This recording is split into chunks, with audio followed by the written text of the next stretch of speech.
Holy fucking shit. Holy shit.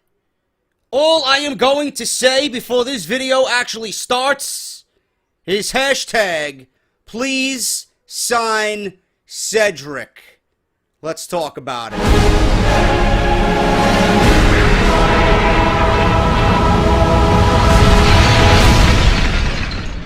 You know, I've sat here, to be completely honest with you, and I've done take after take after take of this review.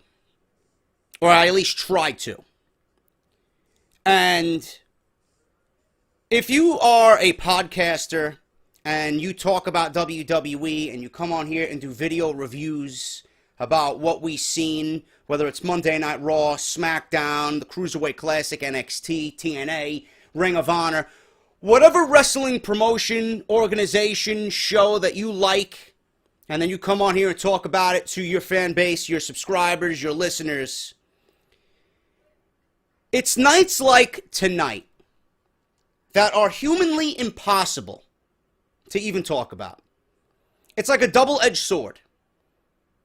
Everybody that watched tonight knows exactly what they seen. Everybody that watched tonight that come on here and do the YouTube review and the podcast review, there's no fucking way you can talk about what you've seen tonight at all. At all. We were treated to Johnny Gargano and Tommaso Ciampa last week, and we all thought that was the best match of the tournament. They brought the fucking house down at Full Sail University in week number 4 of the Cruiserweight Classic. And everybody was talking about that all week. All week. Leading up to their hashtag Glorious Bomb with Bobby Roode's theme music that pretty much went viral all over Twitter and in the WWE. And then we get treated to what Kota Ibushi and Cedric Alexander did tonight in week number 5 at the start of round 2 for the Cruiserweight Classic. There's no fucking way you can talk about what we've seen tonight at all. At all. All I'm going to say is this. If you missed it, if you were out hanging out with your girlfriend, if you were out working, getting home late, whatever the reason might be that you missed tonight's show, I am telling you this from a wrestling fan to a wrestling fan.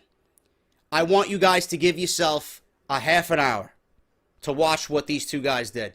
You will not regret it, and you will come on my channel. You're going to come to my podcast, and you're going to fucking thank me in the end.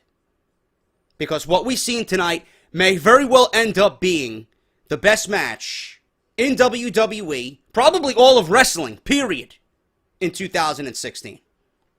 There's no way anybody can talk about this. All you have to do is plant yourself in front of a television with the WWE Network and watch these two guys do what they do better than anybody on the face of the fucking planet. We all thought what we seen last week was the best match of this tournament. What we seen tonight very well may be the best match in all of wrestling at the end of the year. I have never, and I'm not going to sit here and lie to you. I've been floored by matches before, but it hasn't been like tonight in a very, very long time. I can't even remember the last time I was honestly and genuinely floored by what two men did in the ring for the chance at winning this tournament and the eventual Cruiserweight title of the WWE. There was one sequence in this match tonight with Cedric Alexander and Kota Ibushi where they went nearly the time limit, and it was drawing down to at least 5 minutes left. And WWE let these guys go out there at the 9:30 time slot, and they gave them all this fucking time to work with. Now, I was disappointed that we didn't get another match. I thought we were legit going to get 4 matches tonight. We only got 2. We only got 2, but the 2 that we got probably were 2 of the best matches in this entire thing so far. And at the end, I was not disappointed anymore. I'm glad that they let them go out there and do their fucking thing. There was one sequence in this match where Cedric Alexander did one of the most perfect brainbusters I have ever seen for a near fall. Kota Ibushi kicks out at a 2 3/4. The crowd is fucking absolutely going crazy. He is legit frustrated at the fact that he cannot put Kota Ibushi away. Kota Ibushi gets up after the near pinfall attempt, and he sits on his knees. Cedric Alexander, out of sheer frustration, kicks Kota Ibushi square in the face for another near fall, 2 3/4. Kota Ibushi gets out again. And I was legit fucking floored. My jaw hit the fucking floor at the fact that Kota Ibushi kicked out of everything that Cedric Alexander had thrown at him. I honestly thought, and I don't know the spoilers, I refuse to listen to the spoilers or read the spoilers. I don't want to know anything about this tournament. Anything. I legit thought going into this that Cedric Alexander, after what we seen with those sequence of moves, was going to put Kota Ibushi away. Little did we know, Kota Ibushi got up after all those near fall attempts with a snap German suplex, a kick to the fucking face, and the best power bomb in the fucking business put Cedric Alexander away. I was absolutely fucking shocked as I sat on my couch. I legit got up and gave these two a standing ovation in front of my fucking television. The crowd was going crazy. Chants of fight forever was going on. And then that concluded tonight's show. Round 2. We only got 2 matches. Then they highlighted what's going to happen next week, and then we came back to in-ring action on the tournament. And Cedric Alexander was so floored about what happened. He was so disappointed that he probably wrestled the best match in his entire career, that the crowd gave him a standing ovation saying, "Thank you, Cedric." You see the emotion seeping from his face. And then at the end of the show, the crowd, everybody literally standing on their feet chanting, "Please sign Cedric." Out comes Triple H, grabs him by the neck, shakes his hand, raises his hand in front of everybody, and he's giving you a nod as if he is, yeah, this guy's going to be the fucking superstar of the Cruiserweight division. Speechless. Absolutely speechless about what we've seen tonight. The best match of this tournament, and it's like we're coming on here every single week and saying the same thing over and over and over again, but it is the legit truth. It is the truth. When you think you see something monumental and fucking great, WWE and everybody in this tournament has topped themselves tenfold. Unbelievable what we've seen tonight. All I'm saying is this: if you have the network, go out and watch it. Spare away 30 minutes and watch this match tonight. In fact, after I do what I got to do on YouTube tonight, I believe we're having Out of Nowhere with Joe Cronin. I'm actually going to go back and watch that match again. That's how fucking good it was. And if I go back and watch a match, you know I fucking enjoyed it. Floored. Absolutely fucking floored. This may very well end up being the best match of 2016 in all of wrestling, period. Especially the WWE. I've never seen anything like that in WWE in years.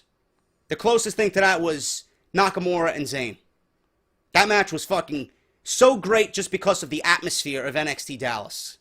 What we've seen tonight, unfucking believable. And I will say this about the Cruiserweight division.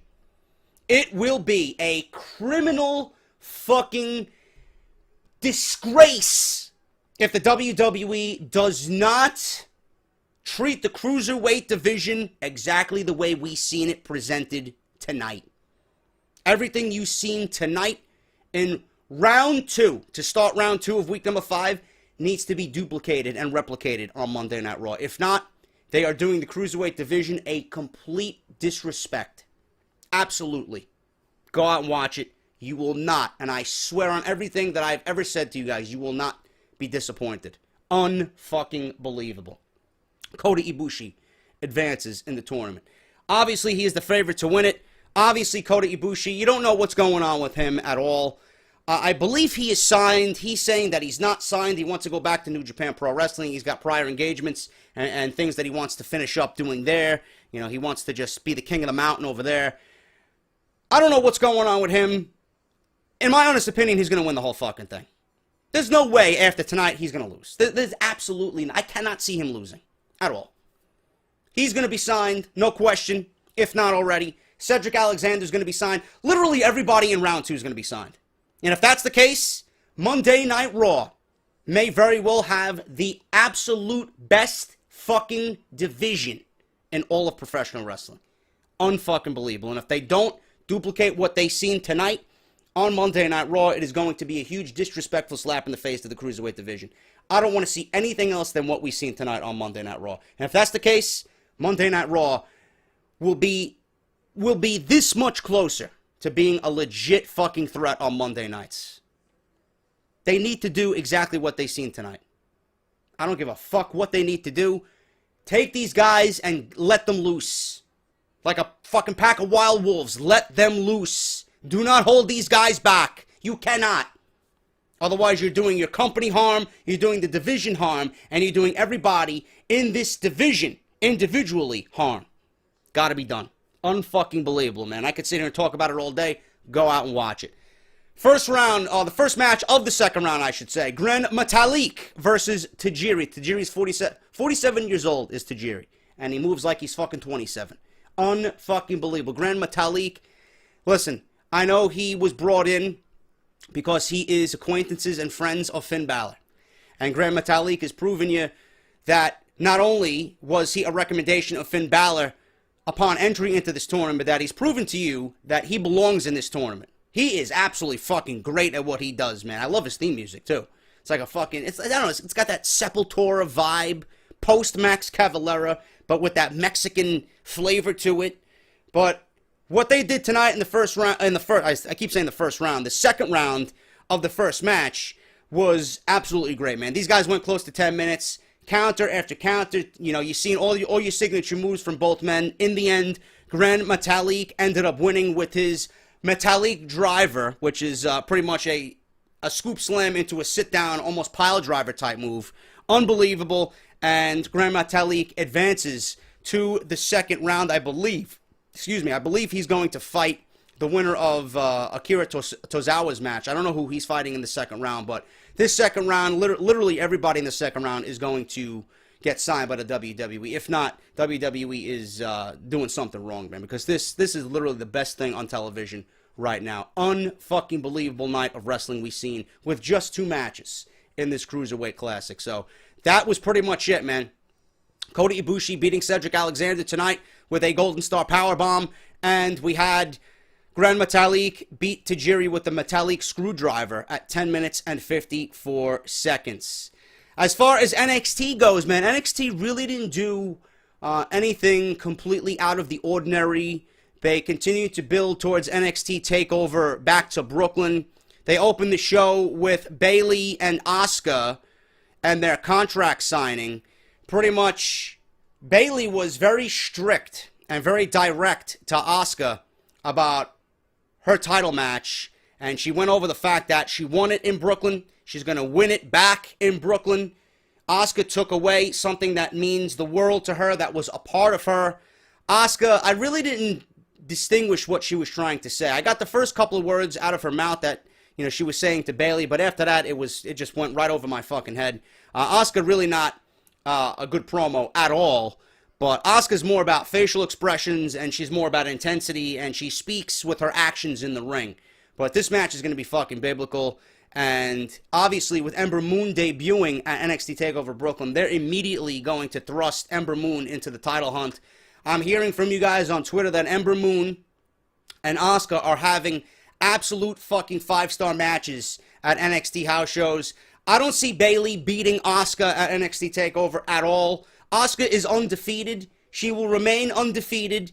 Ember Moon might very well be the woman to come in and slay Asuka and hand Asuka her first loss. I don't see it being Bayley. I think Bayley's going to be promoted to the main roster, and she's going to join Sasha, Charlotte, and Becky on the main roster. I think Bayley's going to go to Monday Night Raw, being that there is rumors now of Bayley and Sasha Banks headed for a collision course at WrestleMania. But that was pretty much the way they opened the show. Contract signing. It is now official. Bayley versus Asuka for the NXT Championship, NXT Women's Championship, NXT Women's Championship at TakeOver back to Brooklyn. Authors of Pain versus Rob Risen and Adrian Nails. No question here about who won. Authors of Pain. Clothesline, Russian leg sweep combination to Nails. 1 minute and 20 seconds. Post-match, TM61 comes out. They start to brawl for no reason whatsoever with the Authors of Pain, and they get fucking double power bombed, and they are taken out just as quick as the two scrubs that they fought in the actual match. So I don't know what that was about. Maybe they're setting up a feud between those guys. Maybe it'll be a pre-show match for NXT TakeOver Brooklyn. I don't know, but the Authors of Pain continue to look impressive. We still don't know their backstory or their history from Paul Ellering. So hopefully, one of these weeks, we've been saying the same fucking thing for weeks now, Paul Ellering's going to come out and explain to us who these guys are and what the fuck they're doing here. But still, nothing from Paul Ellering about who the Authors of Pain are and why they are in NXT. Adrian Cien Almas, who has really fallen off the fucking map in NXT. He went against Angelo Dawkins tonight. Hammerlock DDT for the win for Andrade Cien Almas. It is now official. Bobby Roode met with William Regal before the show took place tonight.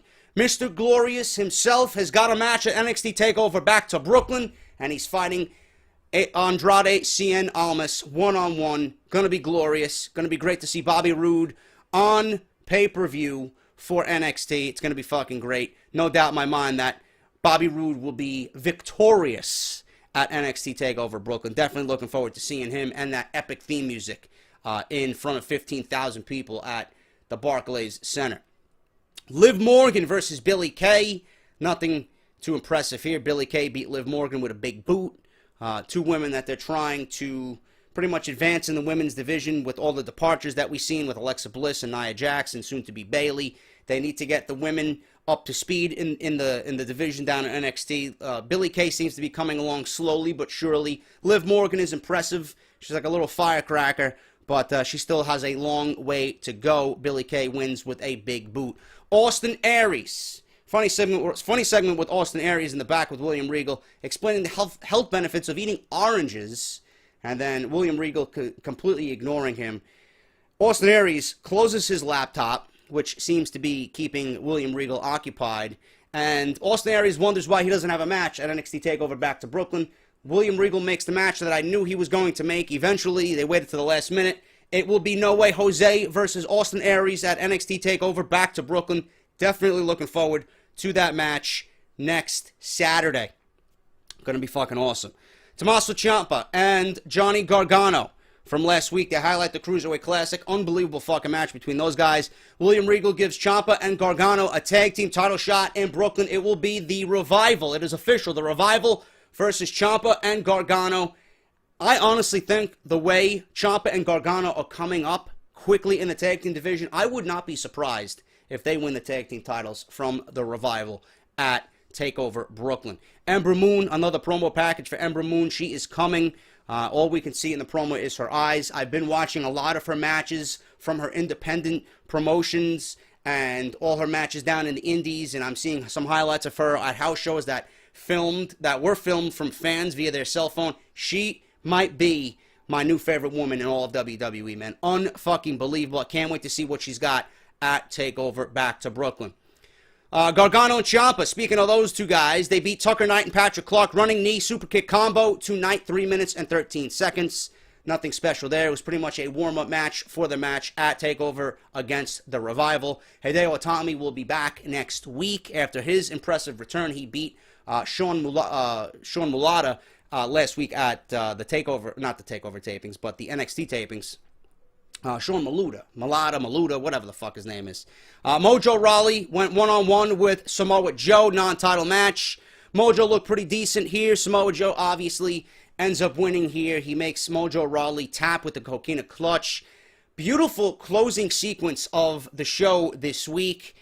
We see Shinsuke Nakamura come out to his theme music. He starts fucking flailing his arms around, being his charismatic self. and Samoa Joe releases the coquina clutch off of Mojo Rawley. A whole slew of officials and referees come down to hold Joe. Not Nakamura. They hold Joe back because they know that Joe has a fucking short fuse temper. And Nakamura has no referees or officials on him, keeping him back. Meanwhile, all the referees and officials are holding Joe back. Nakamura gets in a cheap shot, slaps Joe across the face, and you see the fucking red in Samoa Joe's face just illuminating Full Sail University. He is fucking pissed. Even while he had the coquina clutch on, he was screaming, Nakamura, Nakamura, this is going to be you. So Nakamura comes down, slaps him across the face, and Nakamura, as the show goes off the air, starts teasing Samoa Joe, and he knows Samoa Joe cannot get to him due to the referees and the officials holding him back, man. Nice closing sequence. Going to be very interesting to see what they do in the final week of build towards their big match. It really felt like a big money match with the environment tonight between Nakamura and Samoa Joe. They got 1 week left of build. Going to be very interesting to see what they got planned. I have not read the spoilers. I don't like reading the spoilers for NXT, so it is what it is, man. They got 1 week left till TakeOver Brooklyn, or one show left, I should say, till TakeOver back to Brooklyn. Very, very, very enjoyable night of wrestling tonight, guys. If you missed it, I highly suggest you go and watch, especially the Cruiserweight Classic. Ibushi and Cedric Alexander, unfucking believable tonight. Going to be talking about this for the entire remainder of this tournament until the Cruiserweight Classic ends, and we see these guys on Monday Night Raw, man. Unfucking believable display of athleticism and just all-out fucking war for the Cruiserweight Classic, man. Just because of what these guys showcased tonight, the Cruiserweight Classic is right now the best thing on television when it comes to professional wrestling, man. Unfucking believable. Thank you guys so much for listening and watching me tonight. If you guys enjoyed it, please hit that thumbs up. Let me know what you thought about the match down below between Ibushi and Cedric Alexander.